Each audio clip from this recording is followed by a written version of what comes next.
భూముల ధరలు సవరించాలి. మార్కెట్ విలువకు క్రయ విక్రయ ధరలకు పొంతన లేదు. రాష్ట్రం ఆదాయం పెంచేందుకు సమన్వయంతో పనిచేయండి. పన్ను ఎగవేతదారులు ఎంతటి వారైనా ఉపేక్షించొద్దు. సీఎం రేవంత్ రెడ్డి ఆదేశాలు. హైదరాబాద్ సహా రాష్ట్రంలో అన్ని చోట్ల భూములు స్థిరాస్తుల రేట్లు భారీగా పెరిగాయని, కానీ అదే స్థాయిలో రెవెన్యూ రాబడుల్లో రిజిస్ట్రేషన్లు స్టాంపుల ద్వారా వచ్చే ఆదాయం మాత్రం పెరగలేదని ముఖ్యమంత్రి రేవంత్ రెడ్డి అన్నారు. చాలా చోట్ల భూముల మార్కెట్ విలువకు వాస్తవ క్రయ విక్రయ రేట్లకు పొంతన లేకపోవడం ప్రధానమైన కారణమని ఆయన అభిప్రాయపడ్డారు. గురువారం సచివాలయంలో ఆయన రాష్ట్రానికి ప్రధానంగా ఆదాయం తెచ్చిపెట్టే వాణిజ్య పన్నులు, స్టాంపులు, రిజిస్ట్రేషన్లు, ఎక్సైజ్, మైనింగ్ విభాగాల ఉన్నతాధికారులతో సమావేశమయ్యారు. మంత్రులు పొంగులేటి శ్రీనివాసరెడ్డి, జూపల్లి కృష్ణారావు పాల్గొన్నారు. సో గత ప్రభుత్వం 2021లో భూముల విలువలను, రిజిస్ట్రేషన్ ఛార్జీలను పెంచింది 2021లో. సో అప్పుడే విమర్శలు వచ్చినాయి. ఇంత పెద్ద ఎత్తున పెంచితే సామాన్య ప్రజలు ఒక ప్లాట్ కొనుక్కోవాలన్నా, ఒక ఫ్లాట్ కొనాలన్నా ఎట్లా? సరే, వీళ్ళన్న దాంట్లో వాస్తవం ఉంది. బేసిక్గా ఏమవుతుంది, మనం ఇల్లు ఏదైనా కొనాలనుకున్నప్పుడు, ఏదైనా జాగా కానీ ఏదైనా ఇల్లు కొనాలనుకున్నప్పుడు మనము మనకు అమ్మే వాళ్ళతో ఒక రేట్ ఉంటుంది, లీగల్గా మనం చూపించే రేట్ ఒకటి ఉంటుంది. ఎవ్రీ పర్సన్ ఎవరు కొన్నా కూడా అదే రకంగా ఉంటుంది. ఇప్పుడు వీళ్ళు ఏమంటున్నారు, దానికి దీనికి పొంతన లేదంటున్నారు. దాని లెక్కనే ఈ రిజిస్ట్రేషన్ వాల్యూ కూడా లెక్క కడితే ఈ ప్రపంచంలో మిడిల్ క్లాస్ ఫ్యామిలీస్ కానీ, at least above middle class families కూడా ఒక ఇల్లు కానీ ఒక జాగా కానీ కొనలేవు. ఇక మొత్తం ధనవంతుల చేతుల్లోకి వెళ్ళిపోతుంది. సో దాన్ని ఎట్లా డిసైడ్ చేస్తారు? మరి ఇప్పుడు కామన్ పీపుల్ ఇల్లు కొనుక్కునేటువంటి సిచ్యువేషన్ మనం కల్పించాలి కదా. అంత రిజిస్ట్రేషన్ వాల్యూ చెల్లించి ఏ రకంగా కొనుక్కోగలుగుతారు? మరి వాళ్ళకేమైనా గైడ్ లైన్స్ ప్రత్యేకంగా రూపొందించి ఈ ఆదాయం లోపున్న వాళ్ళకి వాళ్ళ గత ఆదాయాలను పరిగణలోకి తీసుకొని వీళ్ళకి వెసులుబాటు కల్పిస్తామని ఏమైనా చెప్తారా? అట్లా ఉండదు కదా. అందరినీ ఒకే ఘాటునే కడతారు కదా. ధనవంతుడైనా అదే కట్టాలా, మామూలు సామాన్య ప్రజలైనా అదే కట్టాలా. వాళ్ళు 7.5 అయింది 14% పెట్టినా కొంటారు. రియల్ ఎస్టేట్ చేసే వాళ్ళు ఇంకోరు పైసలు ఉన్న వాళ్ళు ఎంత మార్కెట్ వాల్యూకైనా కొంటాడు. కేవలం ఇల్లు ఉంటే చాలు నాకు అనుకొని ఇల్లు కొనుక్కునే వాళ్ళకి ఈ రిజిస్ట్రేషన్ వాల్యూస్ పెంచితే వాళ్ళ పరిస్థితి ఏంటి? సో ఇది మనం ఆలోచించాలి. ఇప్పటికీ చాలా చోట్ల భూముల మార్కెట్ విలువకు క్రయ విక్రయ ధరలకు మధ్య భారీ తేడా ఉన్నది. నిబంధనల ప్రకారం ఏడాదికోసారి మార్కెట్ విలువను సవరించాలి. ఇందుకు అవసరమైన చర్యలు చేపట్టండి. ఎక్కడెక్కడ ఏ ప్రాంతాల్లో ధరలు సవరించాలి, వ్యవసాయ భూములు, ఖాళీ స్థలాలు, ప్లాట్లు, అపార్ట్మెంట్లు వేటికి ఎంత సవరించాలి అనేది శాస్త్రీయంగా నిర్ధారించండి. రిజిస్ట్రేషన్ స్టాంపుల విభాగం వారు నిబంధనలు పక్కాగా పాటించాలి. రాష్ట్ర రాబడితో పాటుగా రాష్ట్ర రాబడి పెంపుతో పాటుగా స్థిరాస్తి నిర్మాణ రంగాన్ని ప్రోత్సహించేందుకు వీలుగా భూముల మార్కెట్ ధరల సవరణ జరగాలి. ఇతర రాష్ట్రాలతో పోలిస్తే స్టాంపు డ్యూటీ ఎంత మేరకు ఉంది, దాన్ని తగ్గించాలా పెంచాలా అనేది కూడా అధ్యయనం చేయాలి అని ముఖ్యమంత్రి రేవంత్ రెడ్డి ఆదేశించారు. అంటే త్వరలో అన్ని ధరలు పెరగబోతున్నాయి, మార్కెట్ వాల్యూ పెరగబోతున్నది. సబ్ రిజిస్ట్రార్ కార్యాలయాల్లో ఉద్యోగుల కొరత లేకుండా సర్దుబాటు చేయాలి. సబ్ రిజిస్ట్రార్ కార్యాలయాలు ఇప్పటికీ చాలా చోట్ల అద్దె భవనాల్లో ఉన్నాయని, రిజిస్ట్రేషన్లకు వచ్చేవాళ్లు చెట్ల కింద నిలబడే ఉంటున్నారనే అంశం చర్చకొచ్చింది. ప్రజా ప్రయోజనాల కోసం సేకరించిన స్థలాల్లో కొన్ని చోట్ల అధునాతనంగా మోడల్ సబ్ రిజిస్ట్రార్ కార్యాలయాలు నిర్మించాలని, అందుకు సన్నాహాలు చేయాలని స్పష్టం చేశారు. లక్ష్యాన్ని నిర్దేశించుకొని రాబడి సాధించాలి. రాష్ట్ర ఆదాయం పెంచేందుకు అన్ని విభాగాల అధికారులు సమన్వయంతో పనిచేయండి. అవినీతి అక్రమాలకు అడ్డుకట్ట వేయాలి. పన్నుల ఎగవేత లేకుండా కఠిన చర్యలు చేపట్టాలి. వార్షిక లక్ష్యానికి అనుగుణంగా ఆదాయం పెరిగేందుకు అధికారులు పక్కా ప్రణాళికతో ముందుకెళ్లాలి. అందుకు తగిన సంస్కరణలు అవసరం. శాఖాపరమైన లొసుగులు లేకుండా కట్టుదిట్టంగా వ్యవహరించండి.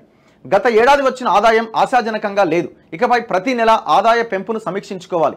బడ్జెట్లో పొందుపరిచిన వార్షిక లక్ష్యాన్ని చేరుకోవాలంటే ఏ నెలకు ఆ నెల తగిన మేరకు రాబడి సాధించాలి. ప్రధానంగా రాష్ట్రానికి రాబడి తెచ్చిపెట్టే జీఎస్టీ ఎగవేత ఉండకూడదు.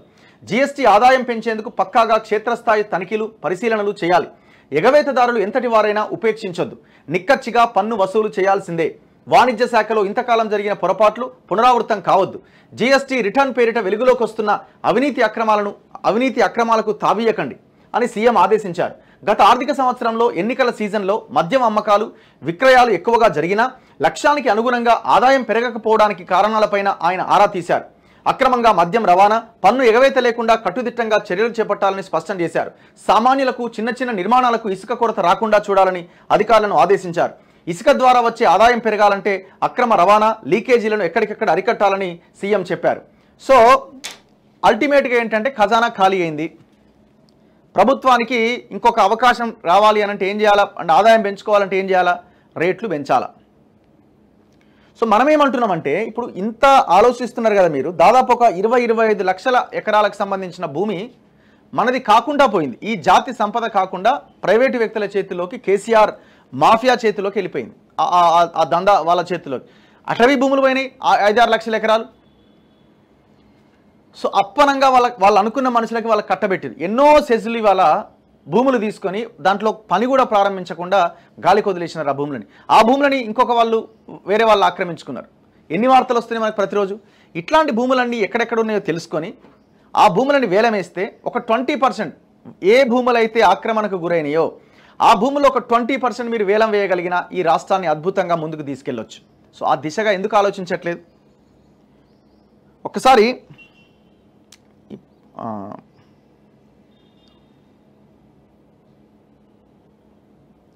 Real estate Telangana real estate సంఘం ప్రెసిడెంట్ ప్రవీణ్ కుమార్ గారికి ఒకసారి కాల్ చేద్దాం. ఈ రిజిస్ట్రేషన్ ఛార్జీలు వీళ్ళకి బాగా తెలుస్తూ ఉంటాయి. నమస్తే అన్న ప్రవీణ్ అన్న. నమస్తే. ఇప్పుడు ఈ రిజిస్ట్రేషన్ ఛార్జీలు, భూముల ధరలు సవరించాలి, ఈ స్టాంప్ డ్యూటీ వీటిని కూడా సవరించాలని ఒక నిర్ణయానికి వచ్చినట్టు కనబడతా ఉన్నది. ఇది ఏమైనా మేలు జరుగుతుందా లేకపోతే తప్పని పరిస్థితా?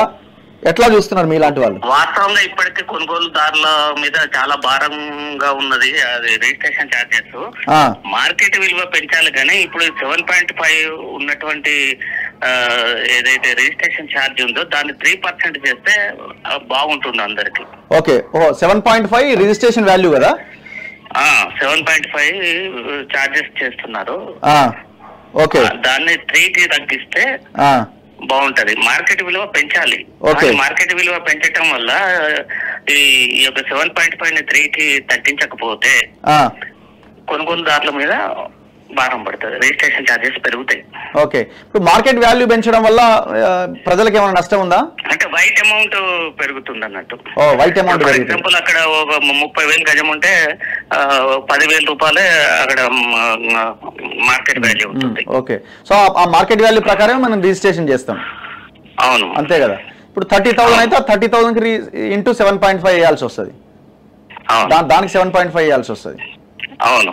ఓకే, ఇప్పుడు ఇది మరి కామన్ భారం పడుతుంది కదా. అంటే ఒక రకంగానేమో ఇది మరి వైట్ ఎట్లా మనం బ్లాక్ ని ఎట్లా ఎంకరేజ్ చేస్తామని అనుకుంటాం కానీ మొత్తం జరిగేదే ఇది కదా. దీనికి ఏమన్నా గైడ్ లైన్స్ పెట్టొచ్చా కామన్ మెన్ కి లేకపోతే మిడిల్ క్లాస్ కి, ఇంత ఆదాయం ఉన్న వాళ్ళకి ఈ రకమైన రిజిస్ట్రేషన్ అని పెట్టడానికి ఏమైనా అవకాశం ఉంటుందా? అంటే ఇప్పుడు చాలా మంది కనీసము ఇల్లు కొనుక్కోవడానికి కూడా అవకాశం లేకుండా ఉంటది కదా. రిజిస్ట్రేషన్ ఛార్జెస్ తగ్గించటమే గైడ్ లైన్స్, అంతకంటే ఇంకేముండదు. ఓకే, రిజిస్ట్రేషన్ ఛార్జెస్ తగ్గిస్తే ప్రజలకు అందుబాటులో ఉంటుంది కొనుక్కోవడానికి. యా, రైట్ అన్న, థ్యాంక్ యూ. టోటల్ గా అక్కడ ఉన్న మార్కెట్ విలువకు స్టాంప్ డ్యూటీస్ కట్టాలంటే చాలా ఎక్కువ అవుతుంది. మళ్ళా ఆ ఛార్జ్ తోటి కూడా ఇంకో ప్లాట్ వచ్చే అవకాశాలు ఉంటాయి కొన్ని చోట్ల. ఓకే, 7.5 అనేది చాలా ఎక్కువ, దాన్ని 3కి తగ్గించాలి. యా, థ్యాంక్ యూ అన్న, థ్యాంక్ యూ. రైట్, నమస్తే.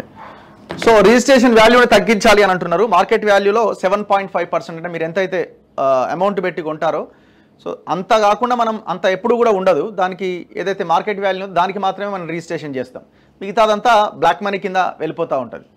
ఇది ఎప్పటి నుంచో జరుగుతున్నది, ఎక్కడ కూడా ఇదే ఉంటుంది.